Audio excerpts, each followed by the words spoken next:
मुंबई के निकट माता बगलामुखी का भव्य मंदिर का निर्माण होने जा रहा है। इसमें आपके सहयोग की आवश्यकता है। इसमें आप किसी भी तरीके से सहयोग कर सकते हैं और इनकम टैक्स की आयकर धारा एटीजे के अंतर्गत छूट का लाभ ले सकते हैं। अगर आप सहयोग करना चाहते हैं तो नीचे डिस्क्रिप्शन में लिंक दिया है, वहां से आप जानकारी प्राप्त कर सकते हैं। अमावस्या के दिन मुंबई के निकट वज्रेश्वरी में विशेष पूजन शिविर का आयोजन किया जा रहा है। जिन लोगों की कुंडली में आश्लेषा, मूल, अश्विनी, मघा, रेवती या ज्येष्ठा नक्षत्र हैं, तो ये पित्त दोष या मूल दोष माना जाता है। ऐसे लोगों को नजर, तंत्र बाधा, शत्रु बाधा, शादी ब्याह में अड़चने, संतान की समस्या, इस तरह की अड़चने आती हैं। ऐसे लोगों को इस शिविर में अवश्य भाग लेना चाहिए। आप इस शिविर में प्रत्यक्ष आकर या ऑनलाइन भी भाग ले सकते हैं। इसके लिए नीचे डिस्क्रिप्शन में लिंक दिया है, वहां से फॉर्म भरकर आप रजिस्ट्रेशन करवा सकते हैं। नमस्कार, दिव्य योग आसन की तरफ से आपका हार्दिक स्वागत है। आज हम नवरात्रि में कोई एक खास प्रयोग की चर्चा करेंगे। एक ऐसा प्रयोग जिससे कि इंसान की इच्छाएं, मनोकामनाएं पूरी हुई। हर व्यक्ति, जो व्यक्ति संसारिक जीवन में है, चाहे आप हों, हम हों, दुनिया का हर व्यक्ति आगे के लिए भविष्य में कोई ना कोई मनोकामनाएं, कोई ना कोई इच्छाएं होती रहती हैं और उसको पूरा करने का प्रयत्न भी करता रहता है। लेकिन मनोकामनाएं जो की जाती हैं वो अगर खास मुहूर्त में की जाए तो उसका अर्थ बहुत ज्यादा होता है। खास विधि से करें तो उसका पावर बहुत ज्यादा बढ़ जाता है। तो कहने का मतलब है, मनोकामनाएं किसी भी तरह की हो सकती है, किसी भी तरह की हो सकती हैं। कई एक व्यक्ति धन की कमी महसूस कर रहा है, कर्ज है, कर्ज वो चुकाना चाहता है लेकिन चुका नहीं पा रहा है, मेहनत करता है, दुकान धंधा चलाता है लेकिन पूरी तरीके से दुकान धंधा नहीं चल रहा है, अपने व्यवसाय को बड़ा करने की कोशिश करता है लेकिन व्यवसाय बड़ा नहीं हो पा रहा है, वैवाहिक जीवन की में कुछ अड़चने आ रही हैं, वो चाहता है कि वैवाहिक जीवन में सुख शांति हो लेकिन वो नहीं हो पा रही है। प्रेमी प्रेमिका की बात करें तो चाहते हैं कि उनका पार्टनर अच्छा हो लेकिन किसी भी कारण से विवाद हो रहा है। संतान उनका तरक्की करे लेकिन संतान एक गलत मार्ग में चली गई है। ऐसी बहुत सी मनोकामनाएं होती हैं जो मनुष्य के जीवन में, गृहस्थ जीवन में आती रहती हैं और उसका वो समाधान करने की कोशिश भी करता रहता है। तो कहने का मतलब है कि आपकी मनोकामना सफल हो, इसके लिए क्या करें। ये जो प्रयोग है सिंदूर के ऊपर किया जाता है नवरात्रि के दिन, यानी ये प्रयोग नवरात्रि के किसी भी दिन सिंदूर को लेकर किया जाता है। तो आज जानेंगे कि इसका प्रयोग कैसे किया जाता है। ढीली जगह पर शांत कमरे में बैठ जाए, जमीन पर नहीं बैठ सकते हैं तो कुर्सी पर या सोफे पर शांत पर बैठ जाए, कोई नियम नहीं। अगर जमीन पे बैठना है तो आपको लाल कपड़ा बिछाना है और उसमें आप बैठ जाए। सामने आपको करीब करीब 50 ग्राम सिंदूर रख ले। 50 ग्राम आप सिंदूर एक छोटे से लाल कपड़े में 50 ग्राम आप सिंदूर रखें और वो रखने के बाद आप सामने बैठ जाएं और सामने बैठने के बाद सेम तरीके से ये सुप्री मुद्रा लगाएं। सुप्री मुद्रा लगाएं, आपको पता होगा ये सुप्री मुद्रा है या तांत्रिक मुद्रा है, इसका नाम है। और ये सुप्री मुद्रा लगाएं। सुप्री मुद्रा लगाकर आगे चक्र पर ध्यान दें। आगे चक्र पर ध्यान देने के बाद 10 बार आप प्राणायाम करें।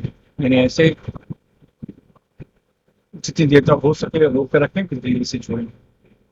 जितनी देर तक हो सके रोक कर रखें, फिर धीरे से छोड़ें। इस तरीके से 10 बार प्राणायाम करें।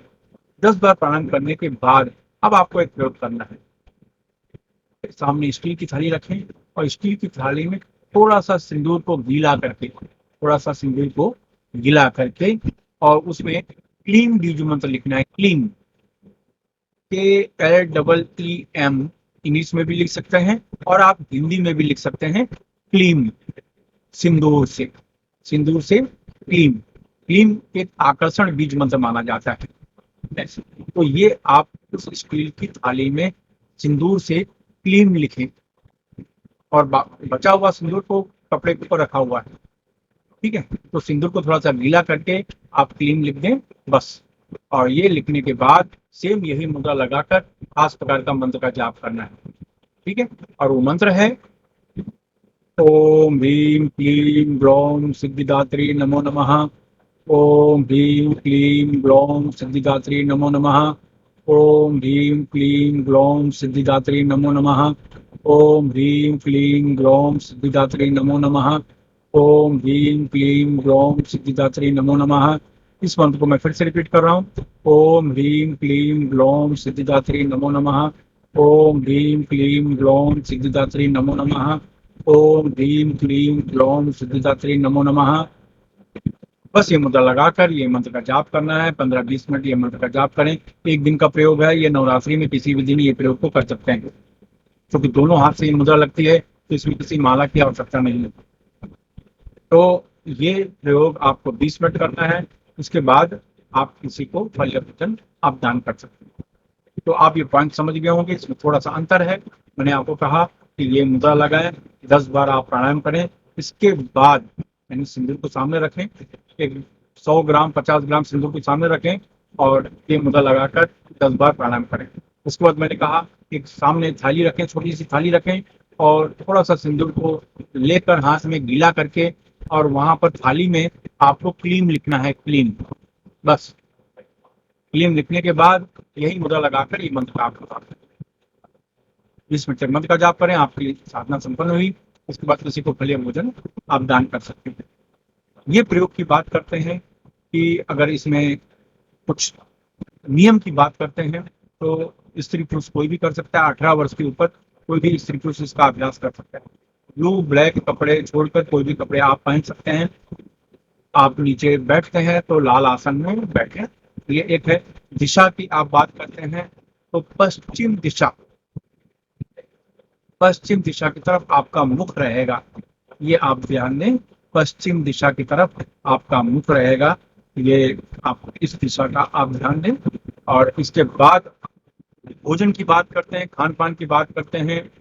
तो वेज भोजन करें, नॉनवेज भोजन का सेवन न करें, धूम्रपान मद्यपान न करें, ब्रह्मचर्य का पालन करें। ये आपको वो नियम, उस दिन के नियम का पालन करना है। जाहिर है कि जिस दिन आप ये साधना करेंगे उस दिन एक दिन पहले से आपको ब्रह्मचर्य रहना है। ये आप दिमाग में रखें बात। और उसके बाद कोई नियम नहीं है, आप खान पान जैसा आप करते हैं उसके बाद फिर आप ऐसा करें। और सिंदूर है, सिंदूर को आप एक प्लास्टिक में रखकर या किसी डिब्बी में रखकर आप अपने घर के मंदिर में रखो। अगर सुहागिन महिलाएं हैं घर में तो सुहागिन महिलाएं उस सिंदूर को लगा सकती हैं। और ऐसा कोई नहीं है तो वो सिंदूर बहुत से कामों में आता है।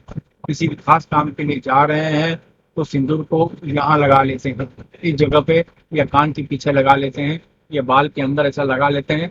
फिर इस काम के लिए जाते हैं। ये माना जाता है आपकी जो भी मनोकामना है वो पूर्ण हो जाएगी। कुछ लोग ताबीज में वो सिंदूर भर के पहन लेते हैं, एक प्रकार से सुरक्षा भी होनी शुरू हो जाती है।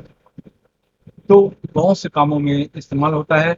महिलाएं अगर इसका उपयोग करें तो मांग में लगाती हैं तो पति पत्नी के संबंध अच्छे होते हैं और इसका फायदा बहुत होता है। कुंवारी कन्या और जो सिंदूर होता है, सिंदूर को एक जैसा लॉकेट जैसा होता है, उसमें भर के अपने पर्स में रखें तो मनपसंद वर की प्राप्ति होती है। इस तरीके के लाभ उनको मिलते हैं। और जब आपको फायदा मिले तो लोगों की बिना स्वार्थ की मदद जरूर करें, ऐसा जरूर करें और बस इसका फायदा उठाएं। इसी कारण से आप नवरात्रि के दिन ये प्रयोग नहीं कर पा रहे हैं तो किसी भी मंगलवार के दिन ये प्रयोग करना चाहिए आपको, सूर्यास्त के बाद। ये प्रयोग वैसे भी सूर्यास्त के बाद ही करना है, लेकिन अगर नवरात्रि में नहीं कर पा रहे हैं तो सूर्यास्त के बाद ये प्रयोग करें। बस आपको फायदा मिले तो दूसरों की मदद करें। धन्यवाद।